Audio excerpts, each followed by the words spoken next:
नमस्कार प्रेक्षक हो, मी अक्षदा. तुम्ही पाहताय राष्ट्र सह्याद्री न्यूज. राष्ट्र सह्याद्री न्यूज मध्ये आपलं स्वागत. वळूयात बातमीकडे. धो-धो कोसळणारा पाऊस, स्मशानभूमी जीर्ण झालेली. गावकऱ्यांनी कापड अंथरून अंत्यविधी करायचं ठरवलं, पण चितेवर गळणारे पाणी काही थांबेना. हिंगोली जिल्ह्यातील सरकळी येथील चित्र मृत्यूनंतरही वेदना देणारे आहे. सरकळी येथील एका ग्रामस्थाचं निधन झालं. प्रचंड पाऊस, पण त्यातच 20 वर्षापूर्वी बांधण्यात आलेल्या स्मशानभूमीवर कापड अंथरून अंत्यविधी करण्याचं ठरवलं. पावसाचं पाणी थांबण्यासाठी नको नको ते केलं, पण पाऊसही न थांबल्याने त्या मरणापुढेही अपयश आलं. एक दिवशी अंगावर कोसळून पडण्याची शक्यता आहे. आमच्या गावाला स्मशानभूमीची सुविधा नाही. आता सरकारनं द्या पाहिजेत.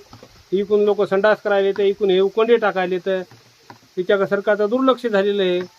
या स्मशानभूमीला किती किती वर्ष झाले? 20 ते 25 वर्ष होऊन गेले. पुराणी झाली. आता ती वरचं छत पडलं, त्या छतावर छत टेकलेलं आहे, त्याच्यावर कापड टाकलं. मग तुमची सरकारला मागणी केली का? सरकारनं मागण्या चालूच येत आहे. कार्यकर्ते सावडण मातीला येतात, भाषणं ठोकतात, असं करू तसं करू, काय नो करू बाय नो करू, काहीच करायचा पताच नाही. तुमची फक्त प्रतिक्रिया एवढी की बा एवढं तरी आम्हाला द्यावं. एवढं लागणारच ना, गावाला लागणारच.